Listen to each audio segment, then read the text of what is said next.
Hello everybody, my name is Cole Martins and thank you guys for tuning in to this video. In today's episode we'll be talking about SmackDown Live on September 27th, 2016. And in this episode it started off with Randy Orton coming out to the ring asking for Bray Wyatt to come out here and face him like a man. Of course what Bray Wyatt's going to do is he's going to come on Megatron, tell him to come find him back in his place. And as the episode went on, we seen Randy Orton back there reading all these messages that Bray Wyatt's painted in what looks like blood, but actually paint, I'm gonna guess. And it's like he made a choice whether he could be the prey or the predator at one point. He opened the door, so his face of him with white eyes, like pure like whiteness in his cardboard cutout of him. Then he went to go open the door very slowly, and we see uh, Eric Rowan sitting there ready to attack him. On the other side of the door, he only opened it a tiny bit and then shut it. Then as the camera zoomed into the door handle, we see Rowan's locked in there, so sad to see for Rowan. Huh. But that's pretty much how the thing went on Tuesday night with Orton. Just simple little try to come and find me with Bray Wyatt. Let's get into our first match tonight, though, as we had a 8-man tag team action as the Usos and the Ascension took on Heath Slater, Rhino, and American Alpha. Now, if you know about American Alpha, Chad Gable's been injured by the Usos twice now by his leg. And the Usos once again did not give up on that leg as they attacked his leg once again, knocking him pretty much out of the match and making this a 4-on-3 contest. And in this one, the Usos and Ascension pretty much had a pretty good control. And even though Heath Slater, Rhino, and Jason Jordan tried fighting back in this one, the handicap, the extra man, kind of helped out the Ascension and the Usos. And at one point, the Usos started attacking Heath Slater's leg and taking that out. And that by the time and the match came around, the Usos weakened that leg enough for, I think it was Jay Uso, I want to say. Jimmy Uso it was. Jimmy Uso put the Tequila Sunrise submission on Heath Slater, making him pretty much tap out instantly because they took out that leg so much, and pick up the win for Jimmy and Jay Uso and Connor and Victor of the Ascension. The next match we had was a women's tag team matchup as Carmella and Natalya took on Nikki Bella and Naomi. And this one, a hard-hitting match that these girls each had a rival in the ring with each other. And we know Carmella and Nikki Bella hating each other. Natalya and Naomi have a big thing going right now. As I think last week they tried having this tag team match, but Carmella pretty much broke it up before it even started as she took out Nikki Bella. And in this one, very competitive match, but again, Carmella would get the advantage like she's had in the last month against Nikki Bella, as Carmella would get a roll up on her, get the 3 count, and pick up the win for her and Natalya. As right now, Carmella has a huge advantage over Nikki Bella, and you got to expect this to go on. This rivalry is going to be going on until probably next pay-per-view. I think for them that would be Survivor Series, I want to say, for Raw, but don't hold me on that one. Next, we had The Miz come out to his home crowd. As if you don't know, Miz is a native of Cleveland, Ohio, and Cleveland having a lot of champions. Seems like they have the UFC, I believe it is heavyweight champion right now. Can't think of his name 100% right now. I don't want to start with that, but the Cleveland Cavaliers won the NBA championship in 2016, and now you have The Miz as the Intercontinental Champion, celebrating with his home crowd. And he had his family there. Had a huge bunch of his photos in the ring and all that stuff. Had a video about his life pretty much at one point too.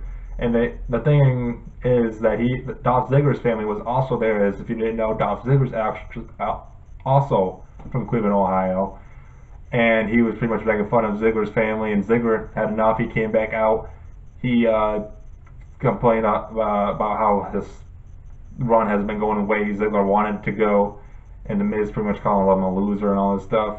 Ziggler heard enough of it. He said, all right, I want one more chance for the Intercontinental Championship, and if I don't beat you at No Mercy is their next review. I forgot about that. My bad. I'm thinking this is Raw. At No Mercy in a couple weeks, that he will retire. He will not wrestle anymore for the rest of his life. The Miz, loving that, was like, all right, deal. Though these two now are going to compete in a match at No Mercy for the Intercontinental Championship, and if Ziggler does not win that match, he will have to retire hearing that, you kind of got to think Ziggler's going to win this title. I would be shocked to see if Ziggler retires unless he's going to be moving on to a different wrestling company. I have not heard anything really about that, so I'm going to guess Ziggler's probably going to end up winning here in a couple weeks. But again, something to keep your eye on with No Mercy coming up in 2 weeks. And our next thing that actually happened was Becky Lynch was coming out to the ring and was attacked by Alexa Bliss as she pretty much beat the living crap out of her from behind, stomped on her, kept her on the ground, and Alexa Bliss actually ended up picking up the WWE Smackdown Women's Championship, holding above her head, showing that she's going to be ready to compete for that title in a couple weeks at No Mercy. And then our final match of the night, this would be for the WWE World Heavyweight Championship, as previous champion Dean Ambrose would take on the current champion AJ Styles. And this one, a back and forth match. Both these guys got a lot of pinfalls, and AJ Styles even ended up getting the calf crusher on Dean Ambrose, but he was able to crawl over after being in there for about a minute and a half and get the ropes and get out of it. But the big thing that happened in this match was coming near the end, AJ Styles, I forgot to mention this too, John Cena was actually outside the ring commentating with everybody, and AJ Styles would end up coming outside the ring, ended up giving a forearm to John Cena. John Cena like this, tried to follow him in the ring. The ref interfered with that. Dean Ambrose had a curl up on AJ Styles. Dean Ambrose not liking that, goes to try to talk to John Cena himself. AJ Styles does the same thing and puts him in a roll up, and by grabbing his tights, he'd get the 1, 2, 3 count. And AJ Styles would remain your WWE World Heavyweight Championship for at least another 2 weeks here before he takes on Dean Ambrose and John Cena in the triple threat match. Ambrose not happy with John Cena about losing that match. Cena comes to the ring, tries to talk to Ambrose. Ambrose tries putting the dirty deeds on John Cena, but Cena would reverse it, put him in the AA, and throw him down. AJ Styles starts taking advantage of Cena as he sees he's going after Dean Ambrose, tries to put the Styles Clash on John Cena. Cena would reverse that, give the AA to AJ Styles, making John Cena the only one standing out of the 3 guys in the ring for that, who were competing for that WWE World Heavyweight Championship. And Cena trying to go for his 16th World Championship in the WWE, which would tie him with the legendary Ric Flair for most World Championships held in a career. So we'll see if Cena can pick that milestone up here in a couple weeks as well. And that is how SmackDown ended.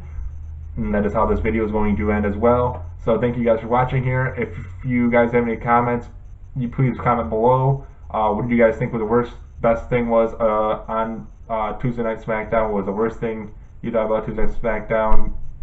What do you have any thoughts about it at all? I'd love to hear anything you guys got to say about what happened on SmackDown that night. If you also can follow me on Twitter at ColeMartins57. If you guys, I like to tweet a lot during the wrestling events, and I'd love to hear what you guys got to say as well, as you can tweet along with me and talk to me about what's going on. So again, follow me at ColeMartins57. If you also like this video, please hit the like button, and if you want to see some more WWE videos or other videos I post, subscribe to my channel. I'd really appreciate both of those.